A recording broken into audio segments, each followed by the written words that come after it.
గత 5 ఏళ్లలో వైఎస్ఆర్సీపీ ప్రభుత్వం గంజాయి బ్లేడ్ బ్యాచ్ ఆగడాలపై ఎలాంటి చర్యలు తీసుకోలేదని హోంమంత్రి అనిత విమర్శించారు. 5 ఏళ్లలో జగన్ ఒక్కసారి కూడా సమీక్ష చేయలేదని, దీంతో దుండగులు రెచ్చిపోయారని ఆగ్రహం వ్యక్తం చేశారు. గంజాయితో పాటు బ్లేడ్ బ్యాచ్ ఆగడాలు, వాటి కట్టడికి తీసుకుంటున్న చర్యలపై శాసనసభలో పలువురు ప్రశ్నలు సభ్యులు లేవనెత్తారు. వీరికి హోంమంత్రి సమాధానం ఇచ్చారు. కూటమి ప్రభుత్వం అధికారంలోకి వచ్చినప్పటి నుంచి గంజాయి కట్టడికి చర్యలు చేపట్టామని అనిత తెలిపారు. ప్రత్యేక టాస్క్ ఫోర్సు సబ్ కమిటీ ఏర్పాటు చేశామని, దీంతో నేరస్తులను అణిచివేస్తామని చెప్పారు. సీఎం చంద్రబాబు ఇప్పటికే 7 సార్లు సమీక్ష నిర్వహించారని వివరించారు. గత 5 నెలల్లో 25,000 కిలోల గంజాయి పట్టుకున్నట్లు తెలిపారు. దీన్ని సాగు చేసిన, తరలించిన పీడీ యాక్ట్ కేసులు నమోదు చేస్తున్నట్లు చెప్పారు. ఆస్తులు సైతం జప్తు చేసేలా చర్యలు తీసుకుంటున్నట్లు వివరించారు.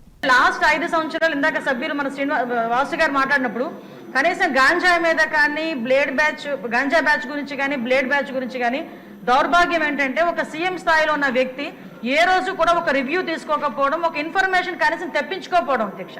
దీని పర్యవసానం ఏదంటే 5 సంవత్సరాలు దీన్ని క్యారీ ఫార్వర్డ్ చేసుకొని ఈ రోజు ఇంతవరకు రావడం జరిగింది అధ్యక్ష. దీని నేపథ్యంలో ఈ రోజు ఈ గంజాయిని ఇమీడియట్ గా మనం అరికట్టాలి అనుకునేటప్పుడు చాలా ఎక్సర్సైజ్ చేసుకోవాల్సి వస్తుంది అధ్యక్ష.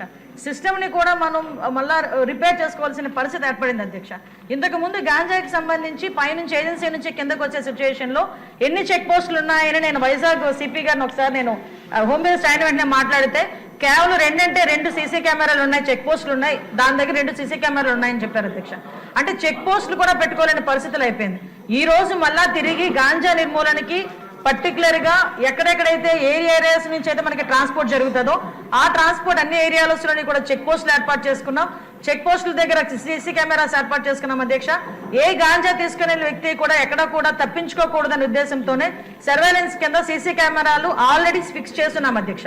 దీని నేపథ్యంలోనే మనం అర్థం చేసుకుంటే అధ్యక్ష, ఈ 5 నెలల కాలంలో మనం వచ్చిన ఎన్డీఏ గవర్నమెంట్ వచ్చిన 5 నెలల కాలంలోనే సుమారుగా 25,000 కేజీల గాంజాని ఈ రోజు పట్టుకొని గవర్నమెంట్ స్వాధీనం చేసుకునే పరిస్థితి, పోలీస్ డిపార్ట్మెంట్ వాళ్ళు పట్టుకుని స్వాధీనం చేసుకునే పరిస్థితి కనిపించింది అధ్యక్ష. దగ్గర 916 మందిని కూడా ఈ రోజు మనం జూన్ నుంచి అక్టోబర్ వరకు చూసుకుంటే 916 మంది మీద ఆల్రెడీ కేసులు నమోదైన వాళ్ళందరూ కూడా వెళ్ళారు అధ్యక్ష. ఇందాక గౌరవ సభ్యులు కూడా జైలుకి సంబంధించిన విషయం కూడా చెప్తున్నారు అధ్యక్ష. ఇంతకు ముందు ఏం జరిగిందన్న దాని గురించి ఈ రోజు నేను చెప్పక్కర్లేదు, మీరు చెప్పక్కర్లేదు, ప్రపంచం అంతా కూడా తెలుసు. కానీ ఈ రోజు మేము వచ్చిన తర్వాత మా నిఘా యంత్రాలు ఎంత క్లియర్ గా పనిచేస్తున్నాయంటే ఎప్పుడు నుంచి జరుగుతుందో అర్థం కాదు. రాజమండ్రిలోని ఒక ఫార్మసిస్ట్ ఒక జైల్లో ఉన్న వ్యక్తికి గాంజా తీసుకెళ్లే పరిస్థితి నిన్న మొన్న కనిపిస్తే ఇమీడియట్ గా దాన్ని మా నిఘా యంత్రాలన్నీ కూడా పట్టుకొని అతన్ని కూడా అరెస్ట్ చేసి జైలుకు పంపించిన పరిస్థితి. మీరు అన్నట్టుగానే ఎక్కువ ఏజెన్సీ ఏరియాలోని చిన్న పిల్లలు దీనికి ఎడిక్ట్ అయిపోయే పరిస్థితి కనిపిస్తుంది అధ్యక్ష. ఎడిక్ట్ అవ్వడమే కాదు అధ్యక్ష, వాళ్ళకున్న ఫైనాన్షియల్ ప్రాబ్లమ్స్ ని బేస్ చేసుకుని వాళ్ళని పావుల కింద వాడుకునే పరిస్థితి ఉంది. కాబట్టి గాంజా బ్యాచ్ల్లోని గాంజాలు సరఫరా చేసేవారు కానీ గాంజా తీసుకునే వాళ్ళకి కూడా అధ్యక్ష ఈ రోజు ఏదో తీసుకొచ్చాము, జైల్లో పెట్టేసాము.